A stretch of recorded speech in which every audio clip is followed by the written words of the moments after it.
And I would appreciate your response to this. In 16 months ago, January 07, Radio Free Europe, Radio Liberty reported President Aliyev saying, and I quote him, "We're at talks, but the enemy should know that Azerbaijan can liberate native lands by any means at any time, and we shall liberate it," he said.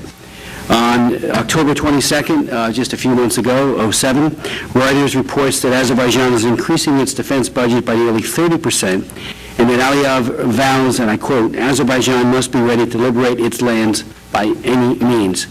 On January 4th of this year, very similar statement, almost identical, "We are reinforcing our army because we must be ready to free our lands at any moment and by any means." I think a predictable penalty at least needs to be on the drawing board if hostilities are instigated by Azerbaijan. And I think, you know, the early March killing of 8 soldiers, I believe it was another shot across the bow. I mean, there seems to be a lot of tinder in this tinderbox.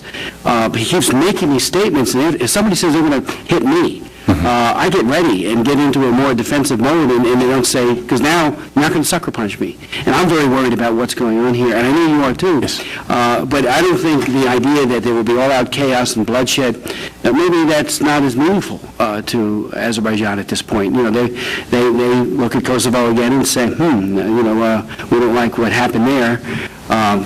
So I'm very, very concerned about this, and I don't know, you know, and again, was it discussed that I weighed in when the Kosovo deal was being considered and wanted ramifications really looked at more carefully, and I'm not sure this one was.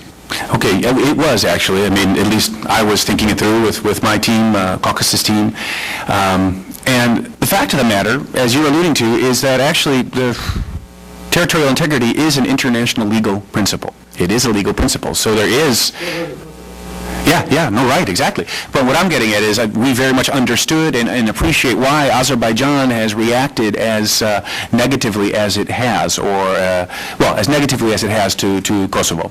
Yeah, we anticipated it. Didn't know exactly how that reaction would manifest itself. But what we're looking for in the case of Nagorno-Karabagh is not a legal agreement. It has to be a political agreement. There's a legal principle of territorial integrity of states. There's a political principle of self-determination of peoples. Both of these principles are enshrined in the Helsinki Final Act, along with non-use of force. And what we've been trying to do as mediators is to help the parties come up with a compromise between that legal right of territorial integrity and that political right or principle of self-determination of states.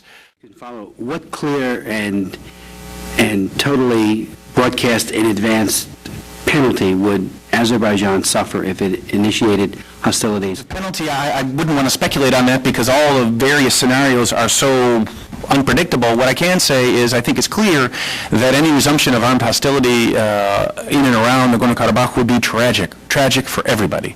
Absolute disaster.